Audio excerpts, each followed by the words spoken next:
Okay, we're going to jump right into this because I don't want to be uploading for another 6 hours on YouTube and making my whole household hate me. The setup. First thing we're going to talk about is our equipment. We're going to be using flares, rocket pods and air radar. The reason being that air radar is crucial to your survival, while rocket pods are your best form of ground attack, and flares in my opinion being better than ECM. Later in the video I'll talk about the big flare vs ECM debacle, but for right now let's focus on the basics in turning. To start with, the most crucial change to fly like some sort of space alien, like the mofos that have been shooting you down, is to go to Options, Key Bindings, Jet, and change Pitch Up to Spacebar. This enables you to do consistent circles while dogfighting without dragging your mouse 6 foot across the table, while still leaving you with the precision of aiming with the mouse when you need it. Once you get used to turning with the spacebar, the next concern is your turn speeds. I've never been able to find hard proof as to the exact speed at which you turn the fastest, but a lot of reports and my experience in flying have shown that somewhere between 305 and 315 works best, while trying to stay as close to 310 as possible. But there's more to it than just going in circles at 310 until you catch up. The better pilots have learned to do loops while remaining at 310, as this helps, as if you are able to do perfect loops while at 310 speed, you can catch people who are doing circles by cutting off their turn. Then there's also the fact that it is a lot harder to maintain 310 while doing a loop. So if you can manage it, you will more than likely catch any enemy pilots on your tail, as they accidentally over-accelerate or decelerate. To maintain 310 speed in a loop, the key is to accelerate while going up, then at the top of your loop, decelerate as gravity increases your speed. Then as you get to the bottom of your loop, re-accelerate. Use afterburner and deaccelerate to adjust slight mistakes. Flares. The big thing with flares is timing. As long as you use your flares effectively in one or two ways, there's basically nowhere to be shot down by missiles. Preemptively. In our first example, we see me flying at an enemy AA. During these situations, we want to deploy flares just before or as he shoots his missiles, because at this point he should be about to die or run away. Also, preemptively deploying the flares will either break the lock and give you enough time to score the destroy, or distract the missiles as soon as they leave the vehicle. Note that this technique also works for jets flying at you with heat seekers. Timed. In our second example, you see me in a relatively bad spot where I am low in the airspace while receiving a lock-on. At this point, you're in danger of flaring off the first stinger and then being relocked and received within a second if you're not careful. In this situation, once I realize I'm in danger, I want to fly straight up in the air and not deploy my flares immediately. Once I get to a ceiling height of about 400 to 450, I can deploy my flares safely, as at this point it will break the stinger off while also breaking off the second lock long enough for me to get to a safe ceiling height of 650 plus before another relock. Evading. A lot of people ask me what to do once they have a jet on their tail. The main thing to remember is that if you got in a situation where an enemy jet has managed to get on your tail, you're doing something wrong, and that 90% of the time, good jet pilots will kill you before you're able to evade them at this point. Nevertheless, I find that if you manage to get in one of these situations, the best way to evade is with one of the maneuvers you have been watching me do. Corkscrewing makes you a lot harder to hit, and the idea is that while you're corkscrewing, you're getting down or up to your optimal speed so that you can whip out of the corkscrew into a loop to then hopefully catch the tail of your opponent. Spiral diving is basically the same thing, but there's a window where you give your opponent a good shot if he's in the right spot. Knowing which to do can only come with experience.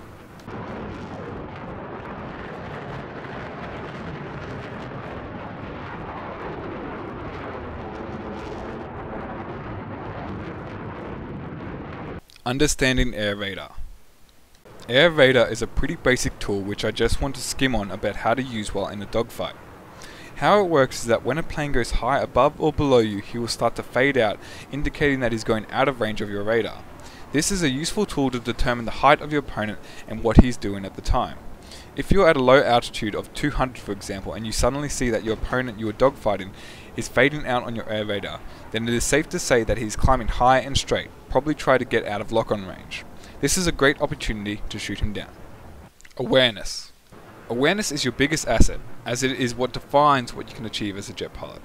At any one time on a normal large conquest map, you need to be asking yourself, is the AAA up yet?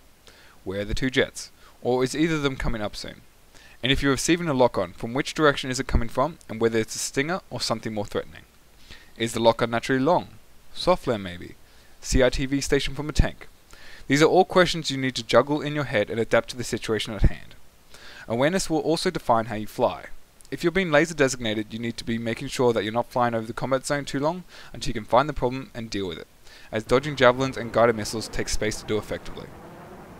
Spotting. Spotting is key to you and your team if you're going to achieve any sort of air sport. A lot to do with spotting can only be taught by experience, but learning where the hotspots are for vehicles and spotting these first as you look for targets is your best bet.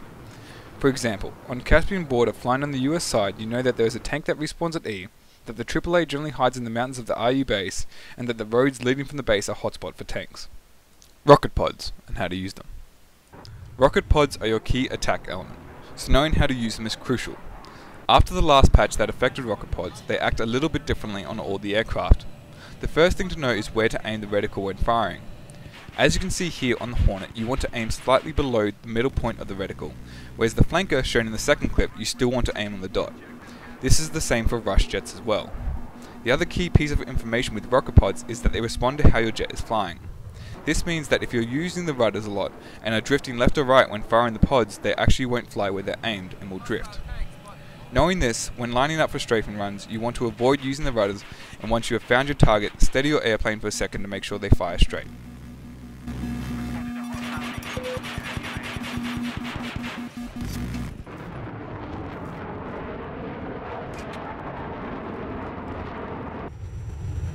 The cannon. Your main weapon against jets and helicopters.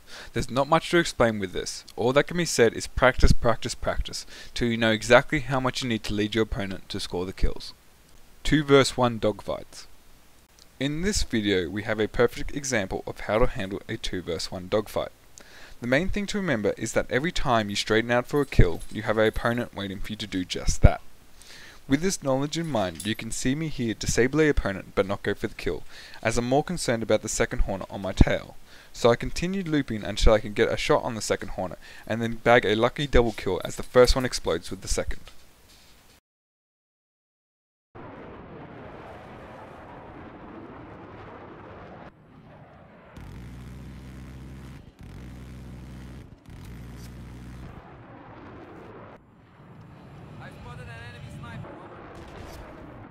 To wrap things up, I just want to talk about a couple things. The first being flares versus ECM. The main reason why I use flares is because they're reliable.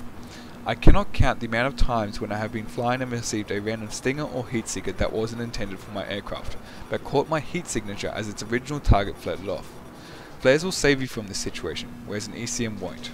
I know what to expect from my flares, and played right they will never fail me. Secondly, I want to discuss missile dodging.